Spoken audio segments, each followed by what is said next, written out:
Hello friends, welcome to Vanishree study. हमारी BS Negi fifth edition की series चल रही है जिसमें हम यूनिट सेकंड को कवर कर रहे हैं। आज हमारा यूनिट सेकंड का 7 चैप्टर है और ये चैप्टर है उत्तराखंड में ब्रिटिश शासन प्रशासन। अब इससे पहले हमने गोरखा शासन पढ़ा था कि उत्तराखंड में गोरखा शासन आए थे, कैसे आए थे। थोड़ा सा एक बार मैं थोड़ा सा बता देती हूँ। देखिए, गोरखास का जो कुमाऊं में शासन था वो 1790 से लेकर 1815 तक था। अब गढ़वाल में जो गोरखा शासन था वो 1804 खुड़बुड़ा के युद्ध से स्टार्ट हुआ था और 1815 तक था। 1815 में संगोली की संधि हुई थी ब्रिटिश के बीच में और नेपाल के बीच में, क्योंकि गोरखा नेपाल से थे। अब यहाँ पर संगोली की संधि बिहार में हुई थी और यहाँ संगोली की संधि से ब्रिटिश शासन स्टार्ट हो गया था उत्तराखंड में। और यहाँ पर एक तो टिहरी गढ़वाल बना था, दूसरा ब्रिटिश गढ़वाल बना था। अलकनंदा के पश्चिम वाला इलाका टिहरी गढ़वाल है और अलकनंदा के पूर्वी वाला इलाका ब्रिटिश गढ़वाल बना है। ठीक है, तो 1815 से ब्रिटिश का शासन उत्तराखंड में स्टार्ट हो चुका था। चलिए फिर स्टार्ट करते हैं। ब्रिटिश सरकार ने गढ़वाल में प्रारंभिक प्रशासनिक व्यवस्था का दायित्व विलियम फेजर को दिया था। ईस्ट इंडिया कंपनी ने काशीपुर में एक भांग की फैक्ट्री स्थापित की थी।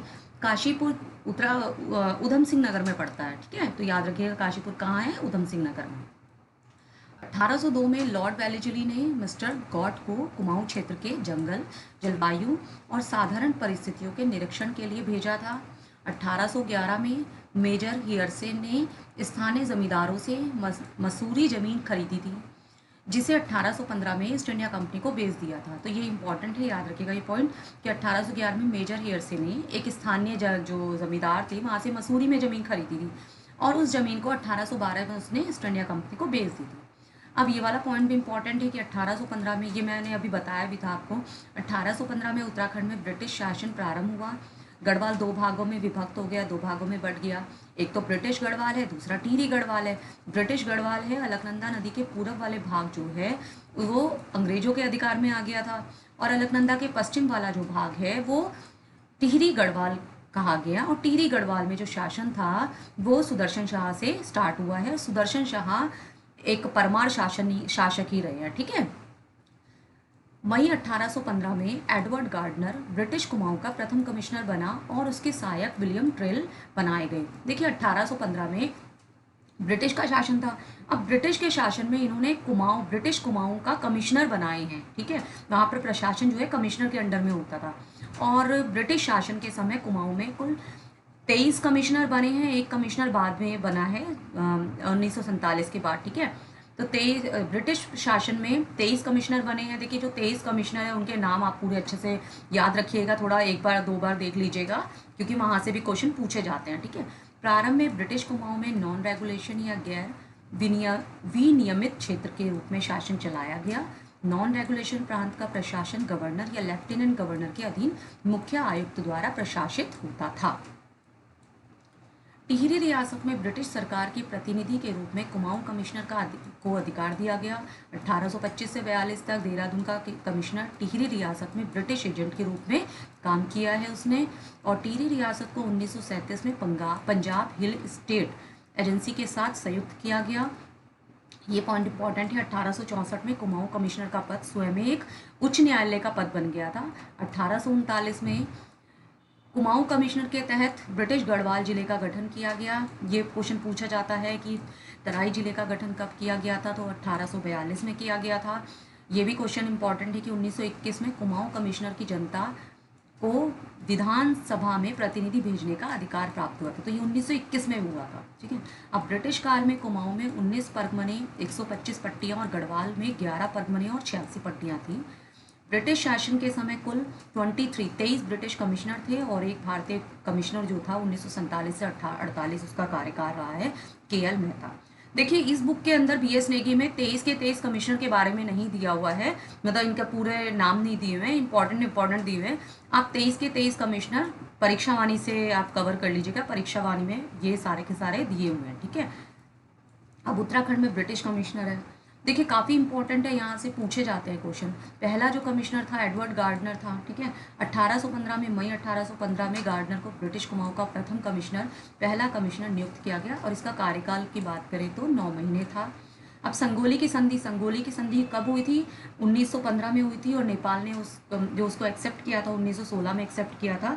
और ये संगोली की संधि ब्रिटिश और नेपाल के बीच में थी, और कहाँ पर हुई थी? बिहार में हुई थी। ठीक है। इसकी पुष्टि के बाद गार्डनर को काठमांडू कोर्ट में कंपनी का राजनीतिक एजेंट नियुक्त किया गया था। गार्डनर के समय में ब्रिटिश कुमाऊं में 7 तहसीलें थी और गढ़वाल में 2 तहसीलें थी। जून 1815 में गार्डनर ने बच्चों के खरीद फरोख्त पर रोक लगा दी थी। इंपॉर्टेंट पॉइंट है। सेकंड जो कमिश्नर बना है जॉर्ज विलियम ट्रेल बना है। अब ये दूसरा जो कमिश्नर बना है, अब इसका कार्यकाल जो है जुलाई 1817 से लेकर अक्टूबर 1835 तक इसका कार्यकाल रहा है, और इसने कार्यवाहक कमिश्नर के रूप में भी काम किया है। अब कार्यवाहक कमिश्नर के रूप में जब इसने काम किया तो इसका कार्यकाल रहा है अप्रैल 1816 से जुलाई 1817 तक। ठीक है, तो आप थोड़ा सा ये भी याद रखिएगा। अब यहाँ से ये पॉइंट इंपॉर्टेंट है, ये पूछा जाता है कि कुमाऊं में ब्रिटिश शासन का वास्तविक संस्थापक किसे माना जाता है? तो विलियम ट्रेल को माना जाता है, जिसने कुमाऊं को 26 परगनों में विभक्त किया था। तो 26 परगनों में बांटा था इसने। ठीक है।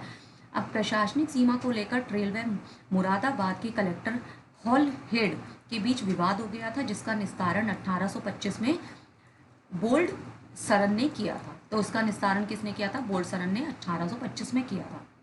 ट्रेल स्वयं नियम व कानून बनाते और उन्हीं के मुताबिक चलते थे। वो ऊपर के कानून ना तो जानते थे ना मानते थे, जिस कारण उनके जाने के बाद कुमाऊं में स्थानीय कोई कानून नहीं था। ये ना ट्रेल जो थे अपने खुद के कानून के हिसाब से चलते थे।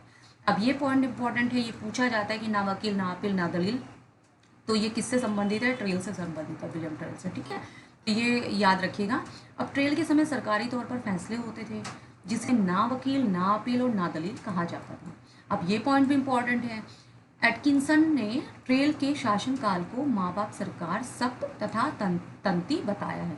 तो एटकिंसन ने किसके शासनकाल को माँ बाप सरकार सख्त तंती बताया है?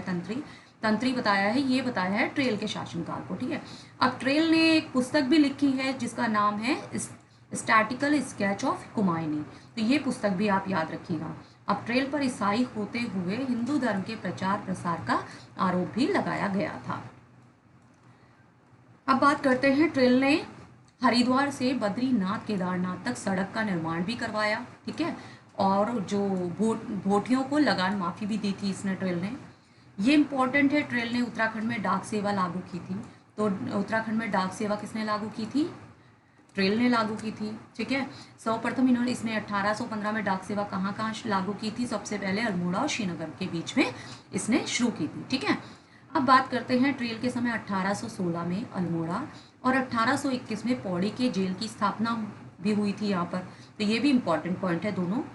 1816 में विलियम ट्रेल ने लिखा है कि कुमाऊं क्षेत्र में अपराधों की संख्या कम होने से फौजदारी पुलिस की आवश्यकता नहीं है। चंद शासकों के शासनकाल में कानूनगो के पद सर्जित हो गए थे। ये इंपॉर्टेंट है। ट्रेल ने 1819 में 9 पटवारी पद सर्जित किए थे। तो 9 पटवारी पद किसने सर्जित किए थे? ट्रेल ने। कब किए थे? 1819 में। 1820 में ट्रेल ने कोर्ट फीस के रूप में 8 आने का टिकट स्टैम्प पेपर जारी किए, और ट्रेल ने गोवध की छूट भी दी थी। 1822 में ट्रेल ने कुमाऊं में आबकारी विभाग की स्थापना की थी। ये पूछा जाता है तो याद की रखिएगा।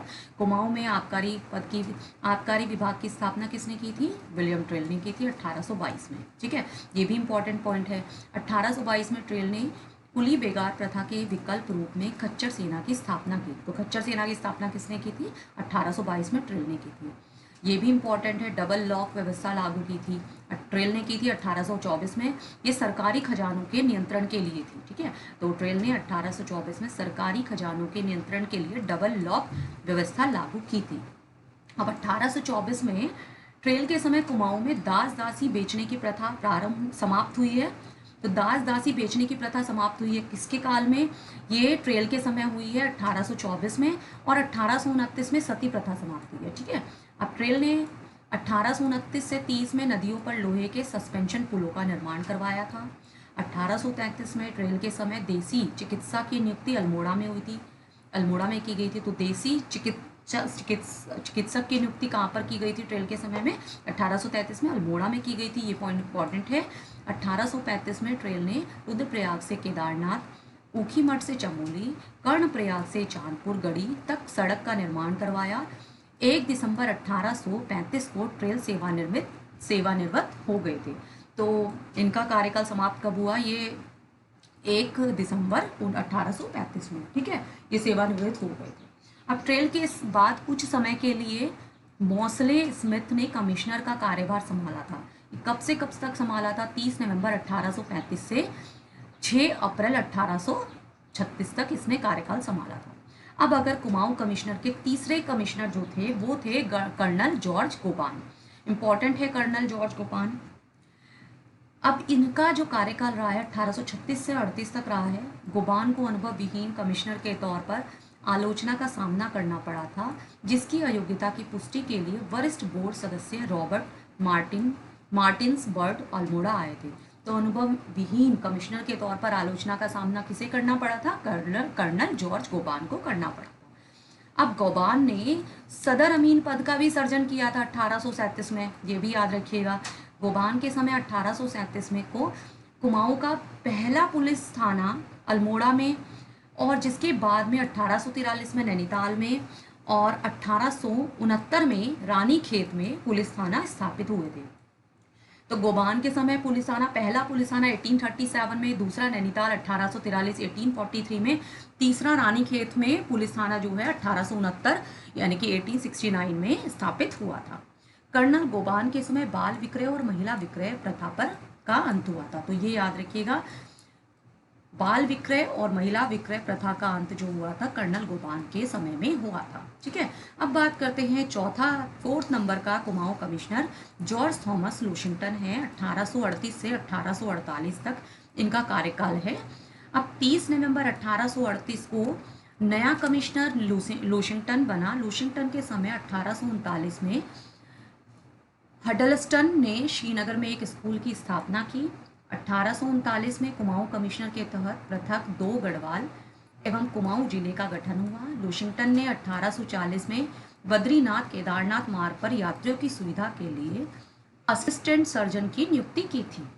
1842 में नैनीताल नगर निगम पालिका गठन हेतु एक्ट पारित हुआ और नैनीताल नगरीकरण का कार्य लूशिंगटन के समय शुरू हुआ था। तो जो नैनीताल नगरीकरण का कार्य है किसके समय शुरू हुआ था? लूशिंगटन के टाइम पे शुरू हुआ था। तो ये याद रखिएगा। और यहाँ पर नैनीताल नगर पालिका गठन हेतु एक्ट पारित हुआ था 1842 में, ठीक है।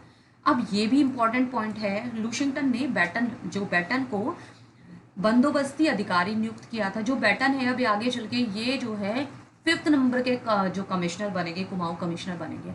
और ये पूछा जाता है कि बंदोबस्त जो अधिकारी था इन्होंने 20 साल बंदोबस्त जो है वो स्टार्ट किया था, ठीक है। तो ये बैटन ने किया था 20 साल बंदोबस्त, और लूशिंगटन ने बैटन को बंदोबस्ती अधिकारी यहाँ पर नियुक्त किया था जब लूशिंगटन ब्रिटिश कमिश्नर था, ठीक है। अब बात करते हैं, बैटन ने 1840 में गढ़वाल, 1844 में कुमाऊं में बंदोबस्त यानी कि खसरा सर्वेक्षण पद्धति करवाई। इसे 20 साल बंदोबस्त भी कहा जाता है। तो ये इंपॉर्टेंट पॉइंट है। 1847 ईस्वी में नैनीताल में एक असिस्टेंट सर्जन की नियुक्ति की। 1848 में अल्मोड़ा में डिस्पेंसरी कमेटी गठित की और अल्मोड़ा में एक औषधालय की स्थापना हुई। तो इंपॉर्टेंट पॉइंट है। 1848 में बागेश्वर के गोमती नदी में पुल का निर्माण लूशिंगटन ने करवाया था। 1835 में लूशिंगटन द्वारा खैरना नैनीताल मार्ग का कार्य आरंभ किया। लूशिंगटन नैनीताल में अपनी मृत्यु 1848 के समय कुमाऊं कमिश्नर के पद पर आसीन थे। इसके संबंध में कवि गुमानी पंत ने कुछ पद लिखे थे। देखिए ये काफ़ी इंपॉर्टेंट पॉइंट है। ये भी पूछा जाता है कि वो कौन सा कुमाऊं कमिश्नर है जो अपने पद पर आसीन रहते हुए उसकी मृत्यु हो गई थी।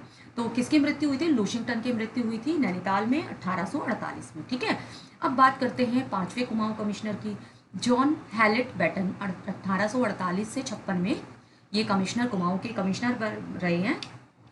अब कुमाऊं में ब्रिटिश शासन का स्वर्णकाल माना जाता है। इनके जो कार्यकाल को, ये क्वेश्चन पूछा जाता है किसके कार्यकाल को कुमाऊं में ब्रिटिश शासन का स्वर्णकाल के रूप में माना जाता है? ये जॉन हैलेट बैटन के कार्यकाल को माना जाता है। इनका जो कार्यकाल था 1848 से 56 तक था। अब बैटन ने 1836 से लेकर 48 तक सहायक के रूप में भी काम किया है, लूशिंगटन के साथ में काम किया है, और इन्होंने 20 साल बंदोबस्त करवाया था। ये हमने अभी पढ़ा भी है, ठीक है। अब ये भी पॉइंट इंपॉर्टेंट है। बैटन के समय अप्रशिक्षित पटवारियों की जगह प्रशिक्षित पटवारियों की नियुक्ति की। 1849 में अल्मोड़ा दवाखाने की शाखा पिथौरागढ़ और लोहाघाट में स्थापित की गई है। अब ये आपसे पूछा जाता है क्वेश्चन, अप्रशिक्षित पटवारियों की जगह प्रशिक्षित पटवारियों की नियुक्ति किसके शासनकाल में हुई थी? तो बैटन के टाइम पर हुई थी। 1848 ईस्वी तक गढ़वाल में केवल एक डॉक्टर था। अब बैटन ने 1849 में एक और डॉक्टर की नियुक्ति की। बैटन के कार्यकाल में डाक बंगलों के रखरखाव पर ध्यान दिया जाता था और अप्रैल 1849 में डाक बंगले यात्रियों के लिए खोल दिए गए थे। 1850 में बमोरी अल्मोड़ा मार्ग का सर्वेक्षण हुआ और बैटन ने नैनीताल को लोकप्रिय पर्यटन नगरी बनाने का प्रयास किया था।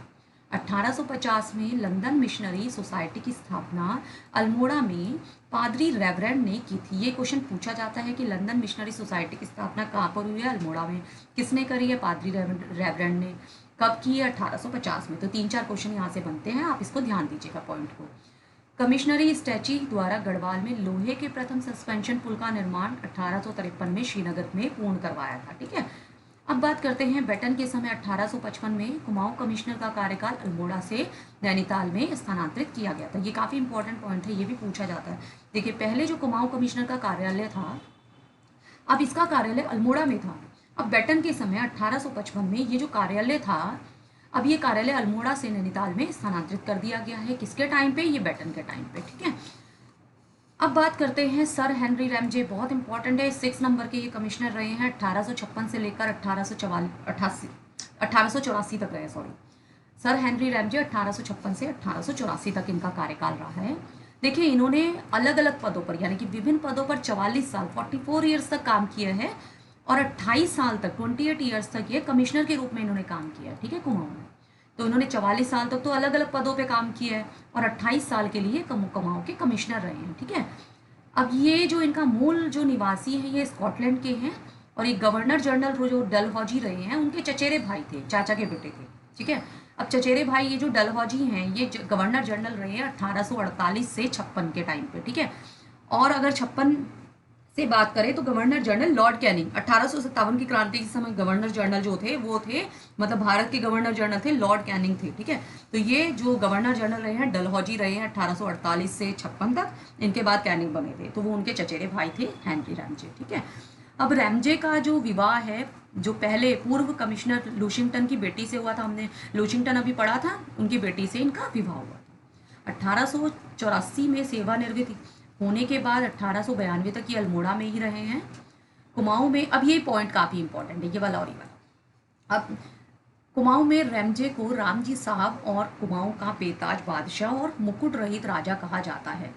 देखिए, आपसे डायरेक्ट क्वेश्चन पूछा जाता है कि कौन से ब्रिटिश कमिश्नर को, कुमाऊं के कमिश्नर को रामजी साहब और कुमाऊं का बेताज बादशाह और मुकुट रहित राजा कहा जाता है? तो रैमजे, हेनरी रैमजे को कहा जाता है। ये 6 नंबर के ब्रिटिश कमिश्नर थे। ठीक है, अब बात करते हैं हेनरी रैमजे को भाबर का विश्वकर्मा और निर्माता भी कहा जाता है। तो भाबर का विश्वकर्मा और निर्माता किसे कहा जाता है, या निर्माता हेनरी रैमजे को। रैमजे पहाड़ी बोली बोलने में सक्षम व किस मजदूरों के घर मंडवे की रोटी खा लेते थे। हेनरी रैमजे ने कुमाऊं में अंग्रेजों को बसाने का विरोध किया था। ये क्वेश्चन पूछा जाता है कि अंग्रेजों को बसाने का विरोध कुमाऊं में किसने किया था? तो हेनरी रैमजे ने किया था। हेनरी रैमजे ने नैनीताल को स्कूली शिक्षा के केंद्र के रूप में विकसित किया और 1858 में हिल रेजिमेंट की स्थापना भी की थी। अब हेनरी रैमजे 4-4 महीने के अंतराल में बिनसर, अल्मोड़ा और भाबर में निवास करते थे। ये भाबर, बिनसर और अल्मोड़ा में रहते थे 4-4 महीने के अंतराल में। रैमजे ने तराई भाबर के विकास हेतु नहरों का निर्माण एवं तराई इम्प्रूवमेंट फंड की स्थापना 1883 में की थी।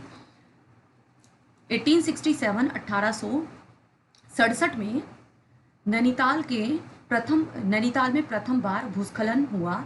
इसके कारणों का पता लगाने के लिए हिल साइड सेफ्टी कमेटी का गठन किया गया। अब ये हिल साइड सेफ्टी कमेटी का गठन किस लिए किया गया था? नैनीताल में जो भूस्खलन हुआ था उसके कारणों का पता लगाने के लिए। नैनीताल में 1880 में संकटपूर्ण भूस्खलन हुआ जिसमें 151 लोग मारे गए, जिसके बाद वहाँ निकासी नालियाँ बनाई गई थी। अब ये भी पॉइंट पूछा जाता है कि विकेट बंदोबस्त 1863 से 73 में पहली बार वैज्ञानिक तरीके से बंदोबस्त हुआ है। तो पहली बार वैज्ञानिक तरीके से बंदोबस्त कौन से उसमें हुआ है? तो विकेट बंदोबस्त में हुआ है। ये इसका ईयर याद रखिएगा, 1863 से 73 में। ये भी इम्पोर्टेंट पॉइंट है। रैमजे ने कुष्ठ रोगियों की और ध्यान दिया और 1848 में 1848 में गणेश की गैर नामक स्थान पर उनके रहने की व्यवस्था की थी। 1854 ईस्वी में उन्होंने एक कुष्ठ आश्रम की स्थापना की थी। उत्तराखंड में आपदा प्रबंधन का प्रथम प्रयास रैमजे ने किया था।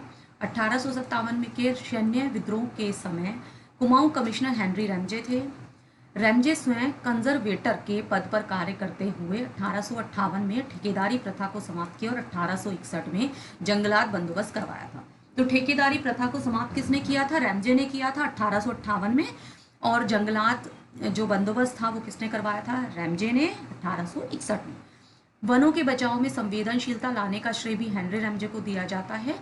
1868 ईस्वी में तक रैमजे कुमाऊं मंडल के कंजर्वेटर भी रहे हैं। अधिसूचित जिला अधिनियम 1874 को पारित किया गया, जिसके नियम 6 के तहत 1931 को कुमाऊं में वन पंचायतों का गठन किया गया। तो 1931 में कुमाऊं में वन पंचायतों का गठन किया गया था। अब हेनरी रैमजे के कार्यकाल में पादरी विलियम बटलर ने नैनीताल में 1858 ईस्वी को भारत के पहले मेथोडिस्ट चर्च का निर्माण करवाया था। ये पॉइंट याद रखिएगा। 1857 के प्रथम स्वतंत्रता संग्राम के समय कुमाऊं में मार्शल लॉ न्यायालय की स्थापना की गई। 1857 की क्रांति के समय कुमाऊं कमिश्नर हेनरी रैमजे थे। तो 1857 की क्रांति के समय कुमाऊं कमिश्नर कौन थे? हेनरी रैमजे थे। ठीक है। और 1857 में अगर गवर्नर जनरल की बात करें तो वो कौन थे? लॉर्ड कैनिंग थे। 1856 से 62 तक उनका कार्यकाल रहा है। और गवर्नर जनरल का जो पद है 57 की क्रांति के बाद 1858 में वो वॉइस रॉय बन गया था। तो पहले ये वॉइस रॉय का पद हो गया था 1857 के बाद। ठीक है। तो 1858 में वॉइस रॉय बने थे। तो ये जो कमिश्नर थे कुमाऊं के कमिश्नर वो हेनरी रैमजे थे यहाँ पर। ठीक है। तो ये याद रखिएगा। जिनके समय नैनीताल का फांसी गधेरा के में क्रांतिकारियों को फांसी दी गई थी। उत्तराखंड में राजस्व पुलिस व्यवस्था की शुरुआत 1874 में हुई थी। देखिए, अब पुलिस राजस्व व्यवस्था की शुरुआत हेनरी रैमजे के टाइम पे 1874 में हुई है। हेनरी रैमजे सिविल पुलिस नहीं बल्कि रेवेन्यू पुलिस के पक्षधर थे, जिस कारण आज भी कुमाऊं के अधिकांश क्षेत्र में रेवेन्यू पुलिस व्यवस्था विद्यमान है। ठीक है। तो ये पॉइंट भी आप याद रखिएगा। 6 तक हो चुका है। अब ब्रिटिश कुमाऊं के अन्य जो कमिश्नर हैं वो हैं, देखिए यहाँ पूरे 23 नहीं दिए हुए हैं, कुछ इंपॉर्टेंट ही दिए हुए हैं। आप पूरे 23 एक बार जरूर अच्छे से देख लीजिएगा। ठीक है। सबके नाम कौन कौन क्या है। अब 7वें नंबर के रैमजे के बाद 1884 में कुमाऊं के 7वें कमिश्नर जो हैं वो फिशर हैं। ठीक है। 8वें नंबर के जो बने हैं कमिश्नर जी रॉस 1885 से 87 तक, जिसके समय भारतीय राष्ट्रीय कांग्रेस की स्थापना हुई थी। देखिए, कांग्रेस की स्थापना हुई थी 1885 में। ठीक है। और कांग्रेस की स्थापना के समय जो वॉइस रॉय थे वो लॉर्ड डैफरिन थे। ठीक है। और यहाँ पर कमिश्नर कौन थे? कुमाऊं में जी रॉस थे। स्वदेशी आंदोलन के दौरान कमिश्नर जो थे वो थे कैंपवेल 1906 से 14 तक। ठीक है। कमिश्नर पी विडम 1914 से 21 ईस्वी के समय कुली बेगार आंदोलन, प्रथम विश्व युद्ध और असहयोग आंदोलन हुआ है। ठीक है। विडम के बाद कुमाऊं कमिश्नर मिस्टर स्टाइफ को बनाया गया। 1929 में सरकार ने नायक बालिका रक्षा कानून पारित किया। तो याद रखिएगा, नायक बालिका रक्षा कानून कब पारित हुआ? 1929 में। कमिश्नर डब्ल्यू इबर्टसन का कार्यकाल 1935 से 39 में था और पौड़ी में इबर्टसन कांड 1930 में हुआ था। तो पौड़ी में इबर्टसन कांड कहाँ पर हुआ है? पौड़ी में कब हुआ है? 1930 में। ठीक है। 21वां जो कुमाऊं कमिश्नर था वो था GL विवियान 1939 से 1941 तक था। ठीक है। तो 1939 से 41 तक था। 1939 से 41 तक। 21वां कमिश्नर जो है JC एक्टन है 1941 से 43, 1941 से 43 तक। भारत छोड़ो आंदोलन हुआ था। भारत छोड़ो आंदोलन कब हुआ था? 1942 में हुआ था। ब्रिटिश कुमाऊं का 23वां जो कमिश्नर रहे हैं वो W फिनले रहे हैं 1943 से 47 तक, जो भारत स्वतंत्रता के समय तक बने रहे हैं। ठीक है। तो आज हमने कुमाऊं के कमिश्नर पढ़ लिया है। अब नेक्स्ट लेक्चर में हम ब्रिटिश उत्तराखंड में शिक्षा व्यवस्था है उसके बाद से हम स्टार्ट करेंगे। चलिए मिलते हैं नेक्स्ट लेक्चर में। Thank you.